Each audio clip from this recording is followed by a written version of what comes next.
नमस्कार, आप देख रहे हैं द क्रेडिबल न्यूज। मैं हूं शालिनी।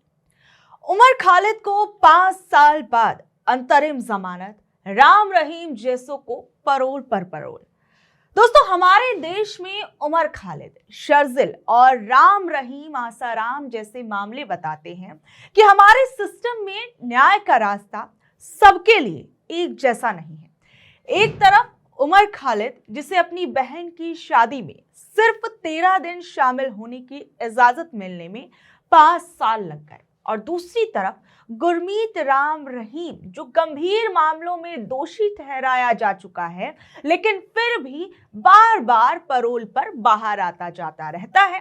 उमर को भले ही 13 दिन की जमानत मिल गई हो, यह अपने आप में बेहद अहम खबर है, लेकिन इस खबर पर मुझे लगता है कि ज्यादा खुश होने की जरूरत नहीं है, क्योंकि अभी भी दिल्ली दंगे की साजिश मामले के जितने भी आरोपी हैं, उनकी जमानत याचिकाओं पर सुप्रीम कोर्ट ने अपना फैसला सुरक्षित रख लिया है, जिस पर 19 दिसंबर को फैसला आएगा। वहीं उमर खालिद, शर्जिल जैसे लोगों की कहानी जो है वो खुद में एक सवाल है। सोचिए, ना कोई ठोस सबूत, ना ट्रायल शुरू, ना चार्ज तय, फिर भी 5 सालों से जेल के अंदर है। सोचिए, इस पूरे मामले की सुनवाई के दौरान कपिल सिब्बल ने सुप्रीम कोर्ट को बताया कि जब जब कोर्ट में उमर खालिद की सुनवाई हुई, तब तब 55 तारीखों पर जज छुट्टी पर थे, 26 बार समय कम पड़ गया और 59 बार सरकारी वकील मौजूद नहीं थे, 4 बार वकील हड़ताल पर थे। सोचिए, ये बात कपिल सिब्बल कोर्ट के अंदर बताते हैं कि जब जब उमर खालिद और अन्य आरोपियों की सुनवाई कोर्ट के अंदर होनी थी, तब तब ऐसी ऐसी चीजें सामने आती रही हैं। वहीं सोचिए, दूसरी तरफ दिल्ली पुलिस क्या कहती है। दिल्ली पुलिस इस मामले की सुनवाई के दौरान अदालत में ये कह देती है कि ट्रायल में जो देरी हो रही है वो हमारी वजह से नहीं हो रही। अगर आरोपी बार बार याचिकाएं और अपीलें ना डालते तो ये मुकदमा 2 साल में ही पूरा हो जाता। सोचिए, ये बात दिल्ली पुलिस जो है वो उमर खालिद, शर्जिल इमाम और अन्य लोगों को लेकर कोर्ट के अंदर कहती है। ये वही दिल्ली पुलिस है जिसकी इस पूरी इन्वेस्टिगेशन पर, जो दिल्ली दंगों को लेकर वो और भी मामलों पर जब इन्वेस्टिगेशन कर रही है, उसमें भी कई ऐसे मामले सामने आए जो मैं अभी आपको आगे बताऊंगी, जिसमें दिल्ली पुलिस की भूमिका पर साफ तौर पर कई सवाल उठे हैं। यहां तक कि हाई कोर्ट ने तो दिल्ली पुलिस की दिल्ली दंगे की जांच में एक मामले में उनकी इन्वेस्टिगेशन को पूरी तरीके से खराब बता दिया था। और सोचिए, ये जो पूरा मामला है, इससे क्या लोग समझें। अगर मामला इतना ज्यादा सीरियस था तो 5 साल में एक ट्रायल भी शुरू क्यों नहीं हुआ। जो दिल्ली पुलिस ये कह रही है कि हम तो भैया ये मामला 2 साल के अंदर निपटा देते, और क्या ये यूएपीए सिर्फ प्रेशर बनाने का एक जरिया बन गया है। अब उधर देखिए, राम रहीम दोष साबित होने के बावजूद उसे समय समय पर विशेष कारणों का हवाला देकर पैरोल मिलती रहती है। कभी उसे कोई सोशल काम करना है तो कभी उसका कोई फैमिली फंक्शन आ जाता है, कभी बर्थडे मनाते नजर आते हैं, कभी बहुत सी जो वजहें हैं वो सामने आ जाती हैं, और कई बार तो चुनावों से पहले भी राम रहीम जैसे लोगों को पेरोल मिल जाती है। यानी राहत जो है वो लगातार हम देखते हैं राम रहीम जैसे केसेस में मिलती रहती है। और ये भी सच है कि उसके प्रभाव का असर जो है वो हरियाणा पंजाब की राजनीति में साफ दिखता है, जिस कारण से हम देखते हैं कि हरियाणा चुनाव से ठीक पहले राम रहीम जेल से बाहर आ जाता है। यानी न्याय व्यवस्था का फर्क जो है, इन मामलों को अगर हम एक साथ रख कर देखते हैं तो साफ तौर पर जो फर्क है वो नजर आता है कि एक व्यक्ति बिना ट्रायल 5 सालों से कैद में है, दूसरा दोषी होकर भी कई बार बाहर आ चुका है।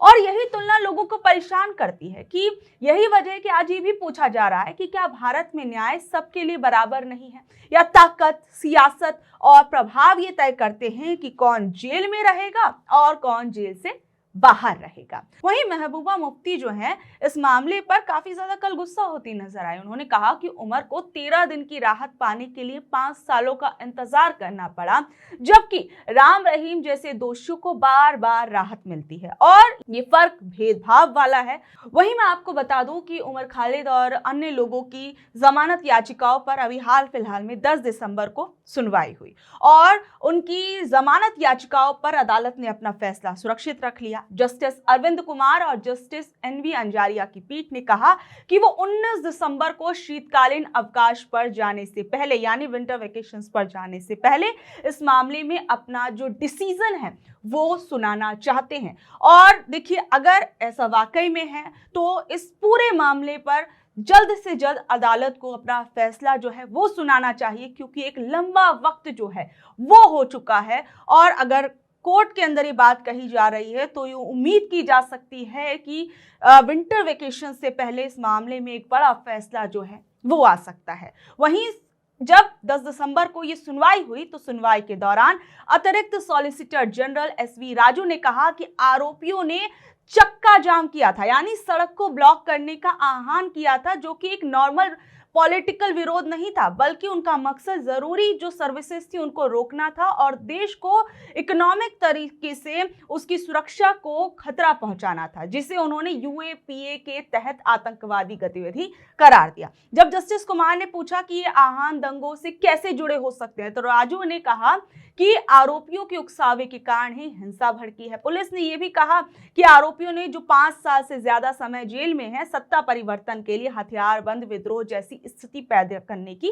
साजिशें रची थी। ये तमाम बातें जो हैं 10 दिसंबर को देखने को मिली। वहीं लेकिन अंत में जो सवाल सीधे तौर पर आता है वो यही है कि अगर इतनी सारी चीजें या इतने सारे शक जो हैं वो उमर खालिद, शर्जील इमाम और अन्य लोगों पर हैं, तो अब तक ट्रायल शुरू क्यों नहीं हुआ? क्यों अभी तक इस मामले को 5 सालों तक लटकाया गया है? सोचिए, एक तरफ जहां ये मामला तो है ही, जहां 5 सालों से न्याय का इंतजार करना पड़ रहा है, वहीं दूसरी तरफ आप देखिए कि देश की राजधानी दिल्ली में 2020 के दंगों से जुड़े मामले में कोर्ट ने 2 लोगों मोहम्मद फारूक और शादाब को सभी बड़े आरोपों से बरी कर दिया। इन पर यह आरोप था कि इन्होंने इन दंगों के अंदर आगजनी की, दंगा किया, लूटपाट की और मतलब कई बड़े बड़े इल्जाम जो थे वो लगा दिए गए, लेकिन कोर्ट ने इन्हें बरी कर दिया। क्यों? कोर्ट ने साफ कहा कि पुलिस ने जो गवाह पेश किए वो भरोसेमंद ही नहीं थे। जब वकीलों ने उनसे सवाल किए तो उनके बयानों में बहुत ज्यादा विरोधाभास था, यानी आपस में ही बयान जो थे कटते हुए एक दूसरे से नजर आ रहे थे। ये बात कोर्ट के अंदर देखी गई। कोर्ट ने यह भी कहा कि पुलिस ये साबित करने के लिए कोई सीधा या तकनीकी सबूत जैसे वीडियो, लोकेशन, डेटा वगैरह जो है वो कोर्ट के अंदर पेश ही नहीं कर पाई। ये दोनों आदमी जो थे घटना स्थल पर मौजूद थे, ऐसा कोई भी सबूत जो है वो पुलिस पेश ही नहीं कर पाई या हिंसा में शामिल थे, कुछ भी कोर्ट के अंदर ऐसा कुछ नहीं बता पाए। और एक तरीके से कोर्ट ने यह कह दिया कि जो पुलिस थी वो आरोप साबित करने में पूरी तरीके से नाकाम रही है, इसलिए कानून के हिसाब से इन दोनों को दोषी नहीं ठहराया जा सकता।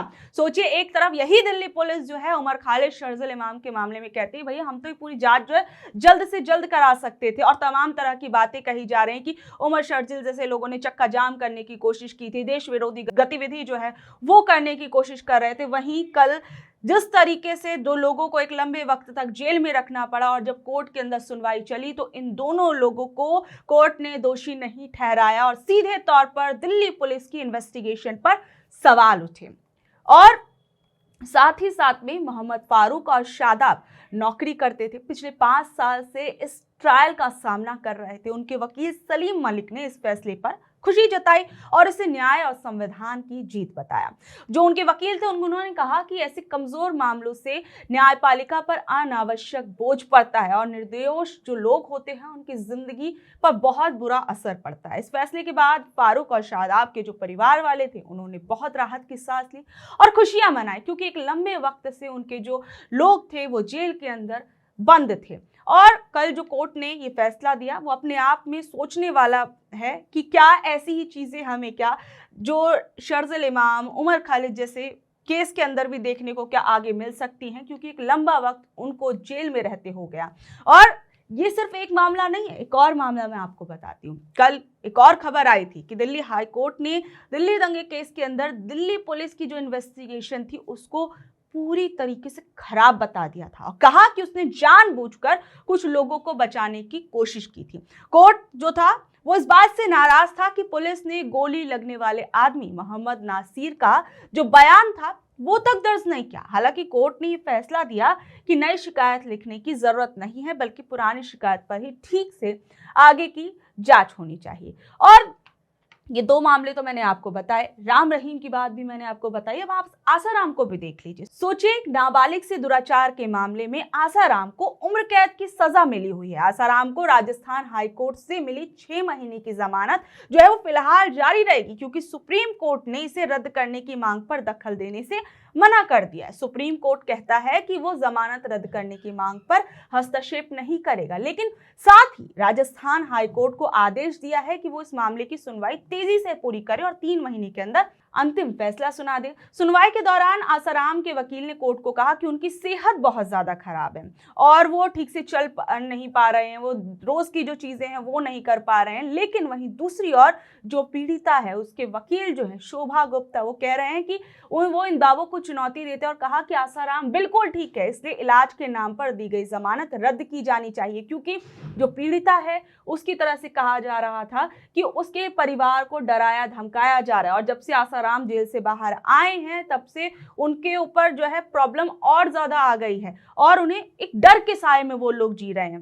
अब आप खुद देखिए, एक तरफ आसाराम भी लंबे वक्त से जेल में थे, लेकिन उन्हें 6 महीने की अंतरिम जमानत दी गई है। वहीं उमर खालिद 5 सालों के बाद उन्हें 13 दिन, सिर्फ 13 दिनों की अंतरिम जमानत जो है वो भी बहन की शादी के लिए दी गई है।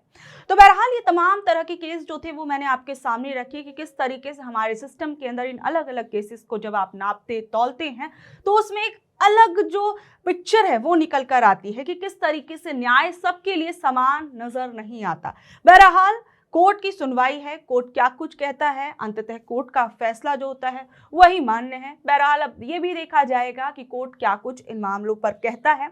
उमर खालिद के मामले में, शरफुल इमाम के मामले में कोर्ट की जो अगली सुनवाई है उसमें क्या कुछ होता है उस पर हमारी नजर बनी रहेगी। बहरहाल आप लोग इस बारे में क्या कुछ कहेंगे तो वो हमें ज़रूर बताइएगा। इसी के साथ हमारे चैनल को शेयर करिए, सब्सक्राइब करिए, इसी के साथ हमारी वीडियो को लाइक करिए। धन्यवाद।